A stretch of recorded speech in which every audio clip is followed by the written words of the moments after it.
부활절 전에 예수께서 자기가 세상을 떠나 아버지께로 돌아가실 때가 이른 줄 아시고 세상에 있는 자기 사람들을 사랑하시되 끝까지 사랑하시니라.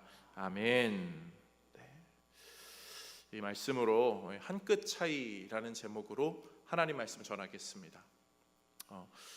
좋은 노래, 좋은 그런 명곡이라고 하죠. 뭐 가요든 가곡이든 그 좋은 노래는 수많은 사람들의 심금을 울립니다.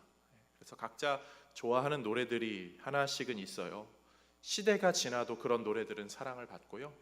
세대가 바뀌고 세상이 변하여도 그런 노래는 많은 사람들의 사랑을 오랫동안 받습니다. 유행을 따르지도 않고요.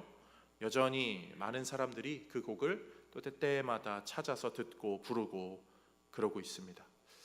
주로 그런 노래는 인생의 깊은 의미들을 담고 있거나 인생의 해학들을 잘 담아낸 그런 곡이죠. 저도 가끔은 여기저기서 이렇게 들리는데 이 노래 참 잘 만들었다 하는 곡이 이상은 씨가 부른 언젠가는입니다. 아시죠? 저만 아는 건 그런 민망한 상황이 또 올 것 같기도 하지만 1993년도 1월에 나왔어요. 이상은 씨가 담다디 불러서 유명해졌죠. 1988년도 담다디를 불러서 유명해졌는데 그의 5집 1993년에 언젠가는이라고 불렀습니다. 잘 관리된 보석처럼 이게 시간이 지나도 빛을 발하는 것이 아니라 그 노래는 참 잘 만들었네.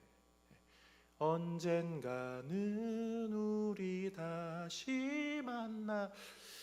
듣기만 해서 아무튼 그런 거잖아요. 근데 그 앞에 가사도 되게 좋아요. 젊은 날엔 젊음을 모르고. 젊은 날에는 막 살지만 지나가 보니까 젊음을 모르잖아요. 이런 어떻게 그런 가사를 쓰지? 참 감탄하는 그런 곡인데요. 이런 노래들이 사실 사람들에게 사랑을 받는 이유가 있습니다. 특별히 그 후렴 부분 언젠가는 우리 다시 만나리, 이거는 뭐 우리 기독교 신앙적으로도 더 우리의 마음에 와닿잖아요. 우리는 다 결국은 다 만나게 된다, 그 소망으로 살아가는데 세상 노래 가운데 이런 소절이 나오니까 믿는 분들도 이 노래를 참 좋아하게 됩니다. 믿지 않는 분들도 이 노래를 굉장히 좋아해요. 언젠가는 우리 다시 만나리, 언젠가는 우리 다시 만나리. 이 왜 그러냐면요, 왜 이걸 이렇게 좋아하냐면 사람들은 막연한 미래에 뭔가 잘 될 거라라고 하는 그런 낙관론을 품고 삽니다.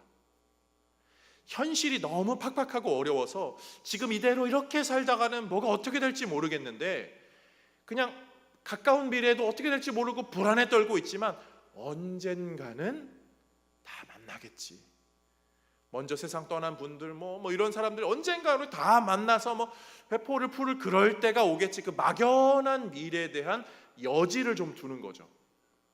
그걸 자기 스스로 긍정적으로 낙관론으로 해석해 버리는 거예요. 그러다 보니까 사람들이 그런 것에 마음이 막 따라갑니다. 사람들이 왜 미신 좋아하죠? 왜 징크스 그런 거 좋아하죠? 이 막연한 미래에 대한 여지가 있기 때문이에요. 운동선수들이 징크스가 있다고 하잖아요. 뭘 하면은 공을 몇 번 튀기고 뭘 만지고 침을 몇 번 뱉고 옷을 어떻게 하고, 이걸 왜 하죠? 내가 요걸 해보니까 그때 좀 잘 되더라. 그 막연한 이번에도 이렇게 하면 잘 될 거야 라고 하는 그런 여지를 두는 거예요. 사람은 마음속에 그러한 여지를 두고 그게 낙관론으로 펼쳐지기를 소망하는 그런 마음들이 있습니다.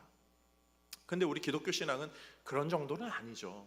확고한 미래, 예수 그리스도로 인한 확실한 위로와 위안, 그분이 우리를 그곳으로 인도하신다는 그 확신이 있기 때문에 우리는 그 막연한 여지보다 더 확고한 신앙으로 신앙생활을 하는 것이죠. 우리 하이델베르크 요리문답 작년에 함께 읽었었는데요, 1문항이 그거죠. 인간에게 우리의 가장 큰 위로가 무엇이냐라고 할 때 막연한 여지를 말하지 않아요. 하이델베르크 1번 문항의 답은 이거예요. 우리의 인생, 우리의 영혼, 우리의 육체가 그리스도의 것입니다. 그래서 그분이 자기 것이기 때문에 우리를 결코 버리거나 어떻게 하지 않는다고, 우리를 끝까지 반드시 데려간다는 그 확고한 신념이 우리 안에 있기 때문에 그것이 우리에게 가장 큰 위로가 됩니다. 우리는 그 신앙의 고백을 할 수 있죠. 소망하기는 막연하게 언제 어떻게 되겠지, 잘 되겠지, 뭐 만나겠지, 이게 아니라 내가 이 길에 서 있는 동안 예수께서 우리의 인생을 붙잡아 주시고 이끌어가 주시기에 우리는 결국 그 나라, 가야 할 곳으로 가고 거기서 모일 이들이 모이고 거기서 해야 할 일들, 하나님의 영광을 위하여 기쁨의 잔치가 펼쳐질 것이다. 이것으로 위로받으며 오늘도 신앙으로 나아가는 우리 모든 성도님들 다 되시기를 주님의 이름으로 축복드립니다. 오늘 본문은 요한복음 13장인데요 그 예수님의 그 멋진 사역, 그 십자가 사역, 부활 승천 사역의 멋진 피날레를 장식하는 한 지점입니다. 드라마로 따지자면 마지막 회의 서두 같은 거예요. 마지막 소설의 마지막 장의 그 첫 챕터 같은 거죠. 오늘 본문은 예수님이 그 발을 씻겨주시는 그 장면, 제자들과의 최후의 만찬을 하시고 발을 씻겨주기 위해서 그 시작되는 그 지점이 요한복음 13장이에요. 이 본문은 예수님이 정말 너무나 중요한 그런 이야기들을 담고 있죠. 교훈들도 많이 담고 있어요. 사실 여기에는 사랑이 담겨 있고 희생이 담겨 있고 섬김이 담겨 있고 낮아짐이 담겨 있고 정결이 담겨 있고 또 축복이 담겨 있고 또 배신, 용서, 다양한 내용들이 요한복음 13장에 담겨져 있는데요 저희는 오늘 그 중에 이 사랑, 이 한 가지 주제만 조금 더 깊이 살펴보려 합니다. 소망하기는 이 너무나 귀한 예수님의 사랑의 말씀을 우리가 묵상하고 나눌 때 정말 명곡을 들을 때의 그 감격보다 훨씬 더 귀한 감격, 큰 감격이 성령께서 주시는 감격이 우리 모두의 마음속에 작용하기를 주님의 이름으로 축복드립니다. 첫 번째로 예수님의 사랑은요 끝을 아는 사랑입니다. 예수님의 사랑 세 가지를 좀 살펴보려 하는데 예수님의 사랑은 끝을 아는 사랑. 오늘 본문 한번 13장 1절 말씀 읽어보겠습니다. 유월절 전에 예수께서 자기가 세상을 떠나 아버지께로 돌아가실 때가 이른 줄 아시고, 그 때가 예수님은 이르렀구나, 이제 그 때가 다 됐구나. 지금 마지막 일주일에 최후의 만찬이잖아요. 요 일주일, 요 며칠 지나면 예수님은 요 저녁에 바로 잡혀가셔요. 그리고 신문 당하시고 십자가에 달려 죽으시죠. 그리고 3일 만에 부활하신 후에 그 다음에 40여일을 제자들과 그 무리들과 함께 하시고 승천하시죠. 요 마지막 때가, 이제 이 사역의 마지막 때가 다 됐구나라는 것을 예수님은 아시고 오늘 이 사역, 발을 씻기시고 가르치시고 하는 그 사역을 진행하십니다. 마지막 때에 대한 인식, 그것이 예수님의 사역을 똑바로 가게 했고 해야 할 것을 바르게 감당하게 하셨습니다. 우리도 마찬가지입니다. 인생을 살 때요 마지막 때에 대한 인식을 하고 사는가 하지 않고 사는가, 이것으로 인생의 질이 달라져요. 마지막 때가 다가오고 있다, 내 인생에 죽을 날이 찾아오고 있어, 이것을 인식하는 사람은요 삶을 허비하지 않아요. 마지막 때에 대한 인식이 없는 사람들이나 흥청망청 살고 그냥 뭐 이렇게 저렇게 살죠. 그러나 뭐 시한부 인생 뭐 그런 분들 보세요. 정말 어떻게 하면 의미 있고 가치 있게 살까. 마지막 때에 대한 인식을 사람이 하면 할수록 사람은요 이 현실의 삶에 더 가치 있고 낭비하지 않는 삶으로 시간들을 채워갑니다.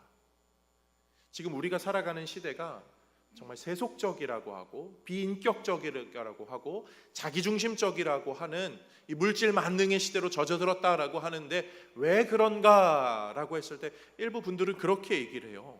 죽음이 멀어졌기 때문에. 의술이 발달하면서 사람들은 별로 죽음을 의식하지 않아요. 웬만한 건 다 고친다라고 생각하고요. 아니 조금만 살아 숨쉬고 있어도 이 연명해가지고 더 오래 살 수는 있는 그런 시대라고 하잖아요. 심지어 뭐 냉동 이야기까지 나오는데 사람들이 영원에 더 사실 가깝다라고 착각하는 거죠. 죽음을 별로 생각하지 않아요. 예전에는요 그런데 죽음이 정말 우리의 삶의 피부에 와닿았습니다. 정말 가까이 있었어요. 예전에는 질병으로 죽는 사람들이 많았습니다. 그리고 더 이전 시대는 전쟁으로 사람들이 죽고요. 뭐 더 이전으로 가면요 사람들이 이렇게 뒷동산에 산에 나무 하러 갔다가 호랑이한테 물려 죽고 그런 일도 있었어요.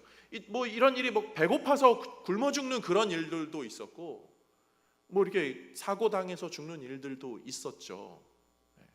뭐 저는 그런 걸 경험해 보지 못한 시대지만 예전 시대만 하더라도 길거리에서 그렇게 시체를 볼 일들도 있었다고들 하잖아요. 게다가 예전에는요, 장례가 나면 어떻게 했죠? 자기 집 앞에 장례라고 표시를 하잖아요. 아이고 아이고 하면서 동네 사람들이 다 이렇게 알게 됩니다. 죽음, 저 집에 장례죠. 죽음을 가까이 느꼈어요. 그래서 언제 우리가 다 죽을지 모른다라는 그 불안감이 있었는데 요즘은 그 불안감이 많이 없어요. 장례, 옆집에 장례가 있어도요 몰라요. 그냥 장례식장에 가서 장례 치르고 조용히 치르고 오니까요. 그만큼, 그리고 질병도 멀어졌고, 전쟁, 우리가 그런 위협이 있나요? 그러다 보니까 사람들이 별로 죽음에 대한 생각을 하지 않아요. 그래서 현실의 삶을, 죽음을 고려하지 않은 그런 삶으로 살아갑니다. 전도서의 말씀, 솔로몬의 잠언, 이 말씀이 지혜서가 얼마나 귀한지 모르겠어요. 예전에 기록되어 있는데 우리에게도 지금도 교훈을 주죠. 전도서 7장 2절 말씀 볼게요. 초상집에 가는 것이 잔치집에 가는 것보다 나으니 모든 사람의 끝이 이와 같이 됨이라. 산자는 이것을 그의 마음에 둘지어다. 아멘. 인생을 잘 사는 비결 중에 하나로 초상집을 찾아가라고요.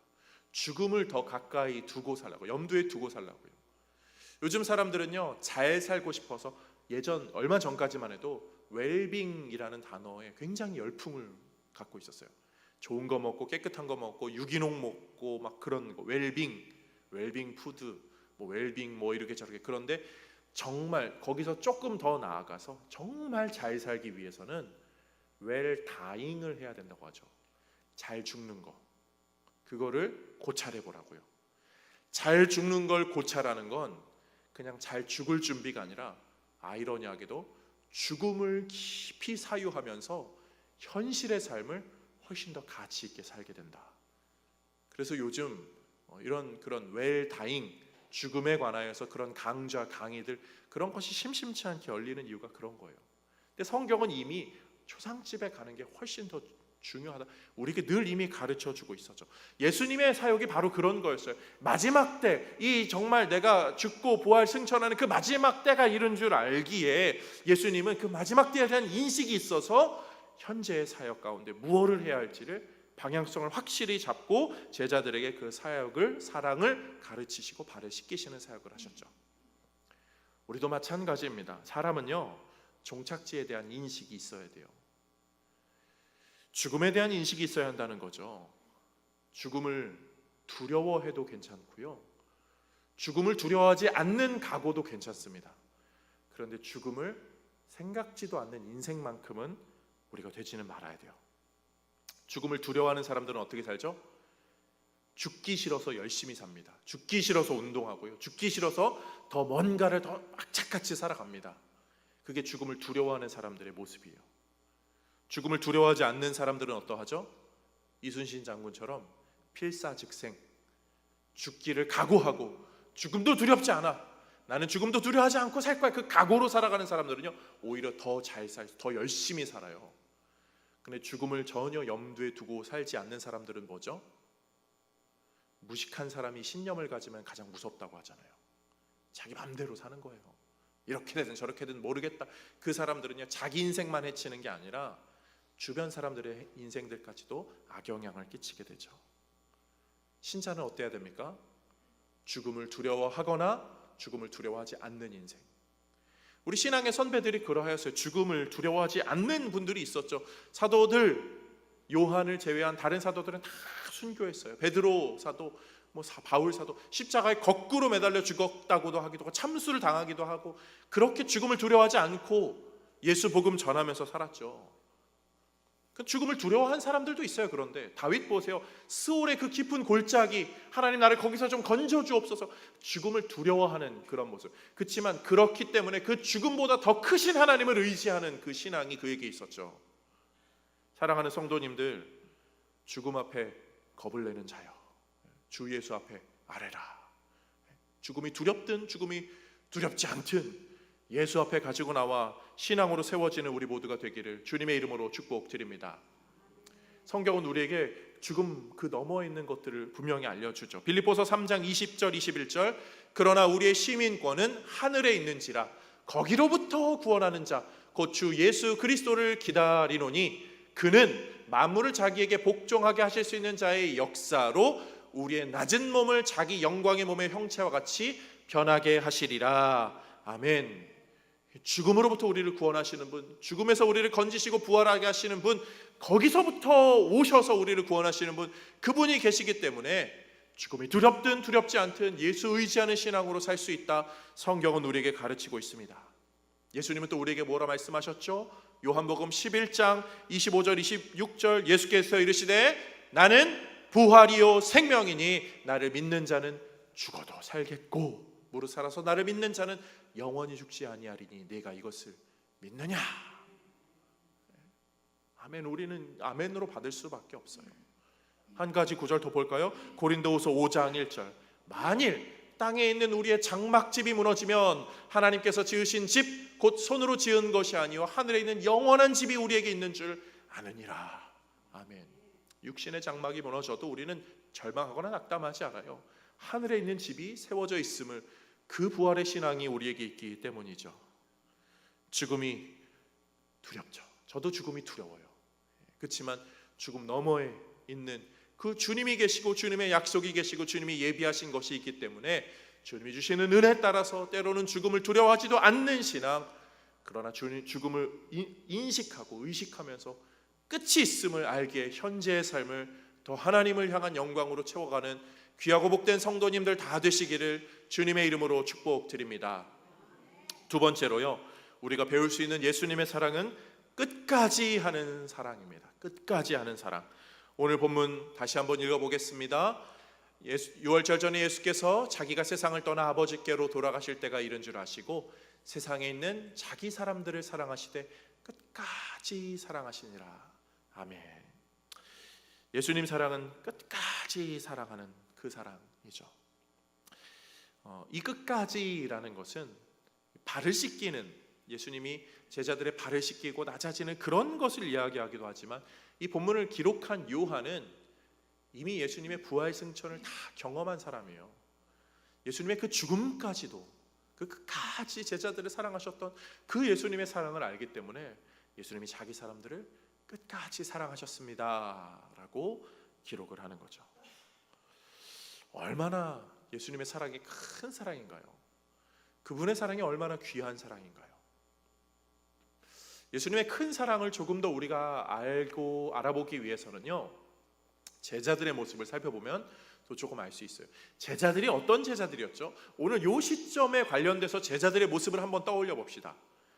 요 다른 복음서를 보면요, 요 최후의 만찬 요 직전에 얼마 되지 않아서 한 어머니가 예수님을 찾아옵니다. 그리고 뭐라고 하죠? 예수님, 내 아들 나중에 우편에 좌편에 앉게 해주세요. 그러자 어떻게 되죠? 다른 제자들이 막 속이 부글부글 끓습니다. 뭐 하고 있는 거예요, 제자들이? 뭣도 모르고 지금 그냥 자기 욕심 채우고 자기 잘 살겠다는 그 잘난 맛으로 막 예수님한테 아부 떠는 거죠. 그것 가지고 또 제자들은 뭐 싸우고 막 아마 이렇게 눈이 막 이렇게 뜨고 있었을 것 같아요. 왜 저런 얘기 막 하면서. 그런 못난 제자들이요, 진짜 못난 제자들. 예수님이 기도하러 가자고 했어요. 기도하자. 근데 막 코 골면서 그냥 자요. 깨어서 기도하자, 제발 기도하자. 제자들 그런 제자들입니다. 예수님 다 아셨잖아요. 가룟 유다 배신할 거 아셨거든요.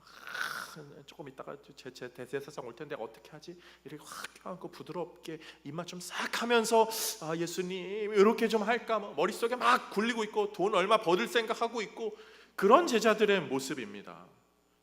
일단 나중에 요 사건 딱 지나가고 나서 막 대제사장과 군사들 왔을 때 베드로 어떻게 하죠? 자기 칼 막 뽑아가지고 가까이 오지 마! 막 예수님이 시키지도 않은 짓 하면서 막 저는 배신하지 않을 거예요! 막 이러는. 때로는 포기해버리고 배신하고 저주하고 예수님의 십자가 사역 앞에서 숨어버리고 고향으로 되돌아가는 그게 제자들의 모습입니다. 예수님이 생명 바쳐 사랑하고 아껴주고 구해주는데 제자들은 자기 생각만 하고 있어요. 자기 체면만 생각하고 있고요, 자기 돈 벌 궁리만 생각하고 있고 자기 위치, 자기 업적만 생각하고 자기 명예만 생각하고 있는 그 모습이 제자들의 모습입니다. 그런데 예수님이 그런 그들을 사랑하신다는 거예요. 그런 그들의 발을 씻겨주세요. 발을 씻겨준다는 게 우리가 잘 알죠. 하인들이 씻겨주는 거라고요.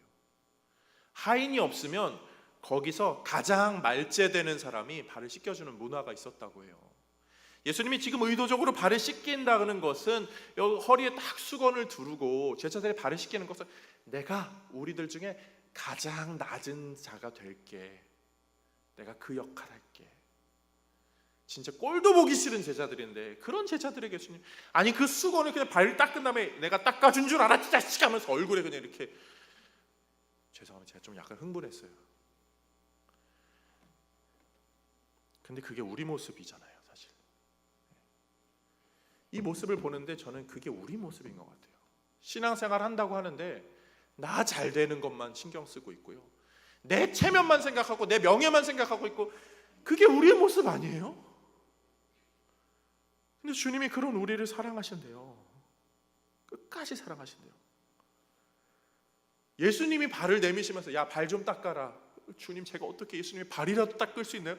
감격하면서 그래야 되는데 도리어 주님이 무릎을 꿇으시고 제자들의 발을 씻기시고 그들을 사랑으로 섬겨주시는 그 모습이 얼마나 큰 사랑입니까?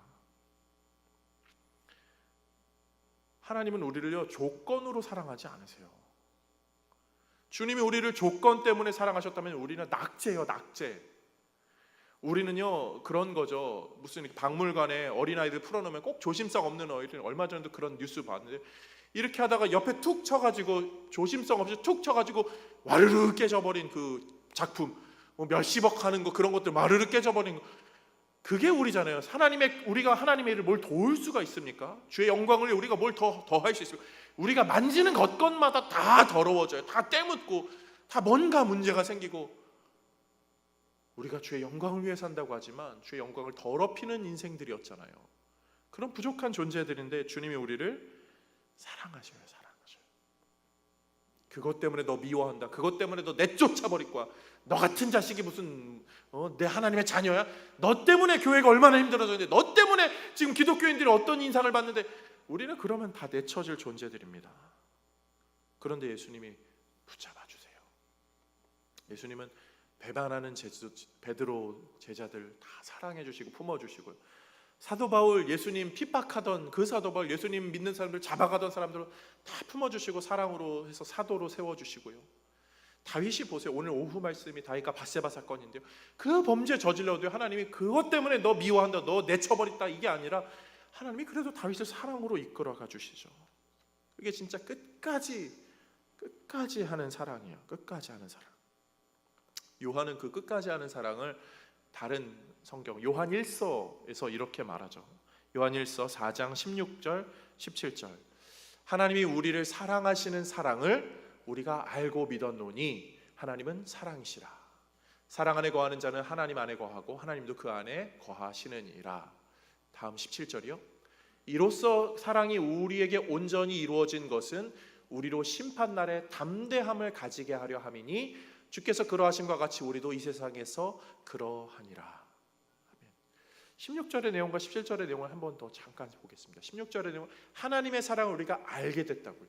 우리가 먼저 뭘 해서 사랑한 게 아니라 그분의 사랑이 먼저 있었음을 요한은 기록하고 있는, 그분이 우리를 먼저 사랑해서 우리가 그 사랑을 알게 됐다고요. 우리가 뭘 잘해서 그 다음에 하나님이 사랑받게 되었다가 아니라 이 자격 없는 자가 그 하나님의 사랑을 받게 되었다고요. 그리고 어떻게 된다고요? 17절, 하나님의 그 심판날에 담대함을 가지게 하라미리.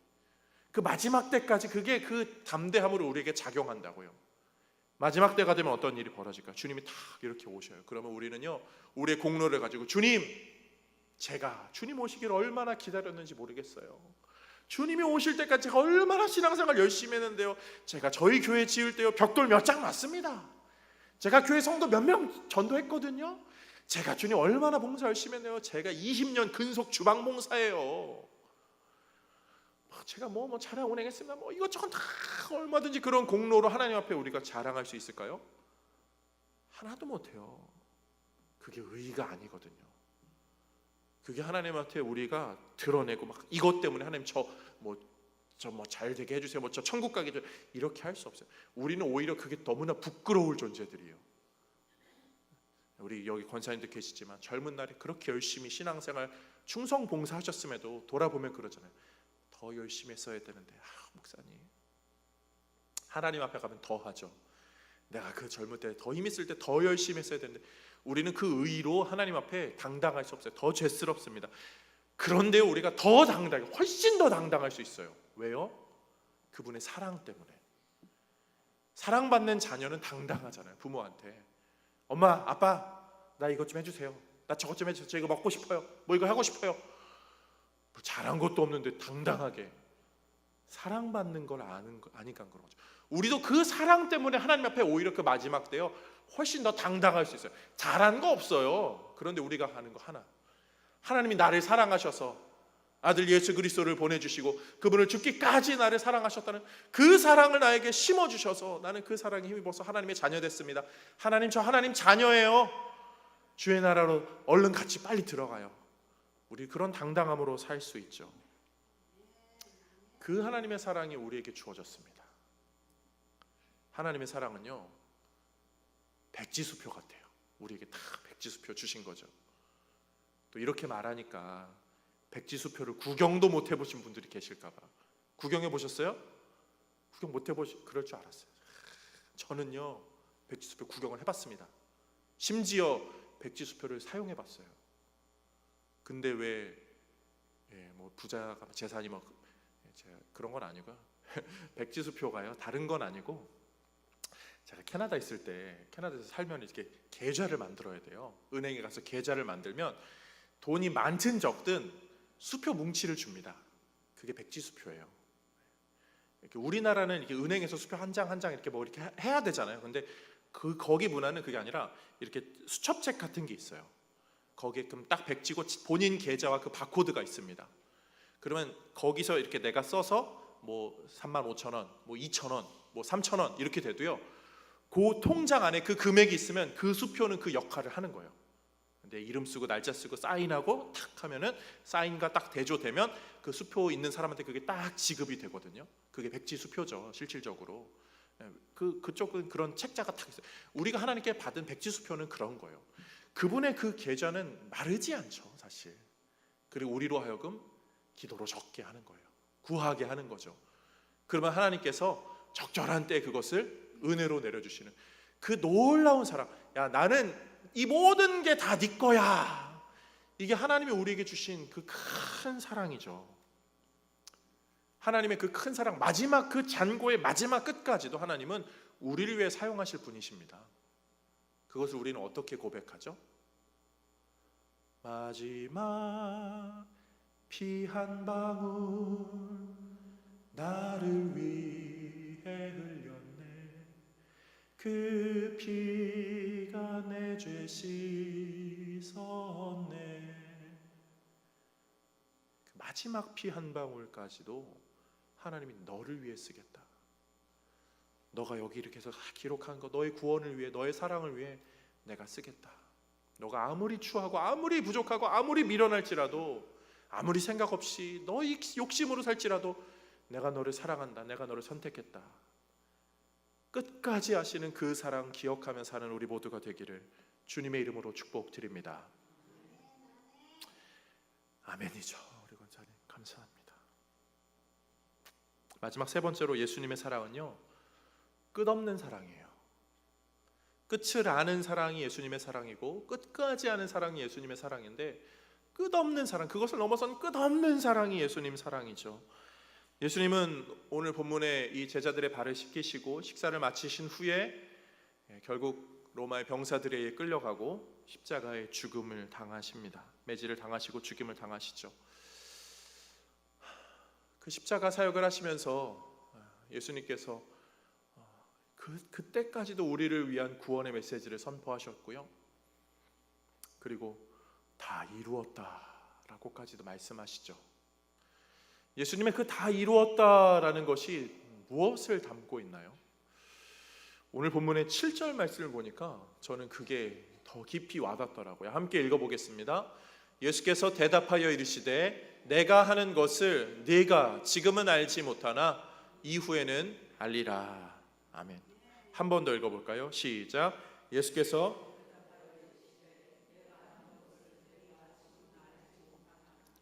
후에는 알리라. 아멘.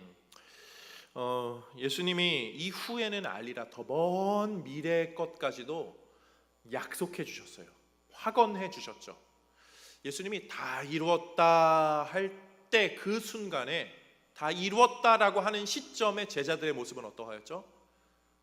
숨어 있고 도망가고 예수님을 부인하고 배신한 그런 상태였습니다. 그런데 그 시점에, 아직 별 볼 일 없는 그 시점에 예수님은 다 이루었다라고 말해요. 뭘 이룬 거예요? 예수님이 조금 전에 지금 하신 말씀, 나중에는 알게 될 거야. 그 나중, 내가 죽은 이후에도 변화할 그 시점에 너가 변화한 그것을 나는 알아. 너도 그때처럼 알게 될 거야. 그렇게 될 거야. 예수님이 그 미래의 약속까지도 다 이루어졌다. 그러하기에 그 이루신 약속이 과거의 한 약속이라도 이루신 약속, 이루었다라고 확언하시기 때문에 우리의 먼 미래의 것까지도 분명히 이루어질 약속으로 우리는 받게 되는 거죠. 베드로에게 너 천방지축 같구나, 어린아이 같구나, 그런데 나중에 천국 갈 거야, 그런 정도로 약속이 아니라 살아있는 동안 먼 미래, 그 약속에 있을 근 미래에 살아있는 동안에 너가 알게 될 그 변화와 성장까지도 예수님은 약속해 주셨고, 그 은혜의 약속이 있기 때문에 신자는 저 천국에서의 기쁨 정도로만 아니라 살아있는 동안에 내가 누리게 될 하나님 나라의 그 기쁨을 조금씩 맛보며 사는 거죠. 그래서 우리 인생은요, 예수님께서 우리의 과거를 아시는 예수님이 용서를 해주시고, 현재 이 모습을 아시는 예수님이 그것으로 질책하는 정도가 아니라 우리가 변화하고 성장하고 바뀌어나갈 그 모습까지도 다 아시면서 너는 그렇게 될 거야 라는 그 은혜의 약속을 힘입어서 오늘을 하루하루 살아가고 주님이 이끄시는 삶의 미래가 있다, 천국 그 이전에 우리가 누릴 인생들, 영화들이 많이 있다라는 소망으로 하루하루를 살게 되죠. 그리고 그 소망의 인생들을요, 매일매일 선택해가면서 사는 거예요. 프랑스 철학자 사르트르가 그런 얘기 했잖아요. 인생은 BCD, 벌스 B와 D, death 사이에 있는 C, choice, 선택이라고요. 탄생과 죽음 사이에 있는 선택, 인생은 선택의 연속이라고요. 그런데 우리가 이 선택을 어떻게 잘할 수 있어요? 정말 주님이 약속한 그 잘되는 선택을 우리가 어떻게 할 수 있죠? 그거는 우리 힘으로 하는 거 아니에요. 우리가 막 최선을 다해서 하는 그 인생의 선택이 우리를 잘 이끌지 않아요. 우리의 인생의 좋은 선택은요, 주님이 보여주신 예수의 본을 따르는 것, 끝까지 사랑하고 끝을 알고 사랑하고 끝을 넘어서 하는 그 사랑을 본받아 사랑하는 거고요. 그리고 그 선택을 돕는 예수님이 약속한 성령의 은혜, 성령께서 우리를 도와주심으로 지혜롭게 하시고 알게 하시고 깨닫게 하시고 생각나게 하셔서 그러한 선택들로 우리의 삶을 하나하나 해 나갈 때 우리의 삶이 다른 선택으로 하나님의 영광으로 이어지게 되죠. 세상 사람들은요, 이 세상을 살아가면서 자기가 하고 싶은 것에 목매어 살아요. 버킷리스트 만들어서 이거 하고 살아야지, 어디 가서 살아야지, 여기 가봐야지, 이거 맛봐야지, 그거 하며 살지만 아무런 소용 없습니다. 신자는 뭘 해야 되죠? 주의 은혜의 선택을, 예수의 본을 따르고 성령의 도움을 따라서 바른 선택을 해 나가는 거예요. 그 순간순간의 선택이 우리 인생을 좌지우지하고 우리 인생의 방향을 잡겠죠. 오늘 설교의 제목이 한 끗 차이거든요. 다른 건 몰라도요, 다른 선택들은 몰라도요, 성도라면 예수 그리스도를 향한 믿음의 선택, 구원의 선택만큼은 확실하게 해야겠죠. 그리고 그것이 우리의 먼 미래와 근 미래까지도 다 책임지시는 하나님의 은혜 영광으로 이어지는 줄로 믿습니다. 이 사실 기억하면서 주님, 나의 인생을 바른 길로 선택하고 인도하여 주옵소서. 소망으로 살아가는 우리 모두가 되기를 주님의 이름으로 축복드립니다. 우리 함께 좀 찬양할까요? 481장이거든요. 2절부터 찬양하겠습니다. 변찮는 주여 우리와 함께하여 주옵소서. 소망 담아 찬양합니다.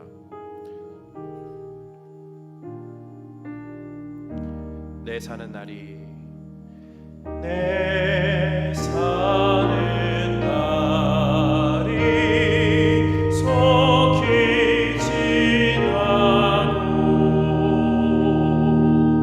이 세상 영광 빨리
주님, 주의 도우심과 주님의 그 사랑을 확인하고 떠올리는 그 심령의 역사들이 우리의 삶에 늘 필요합니다.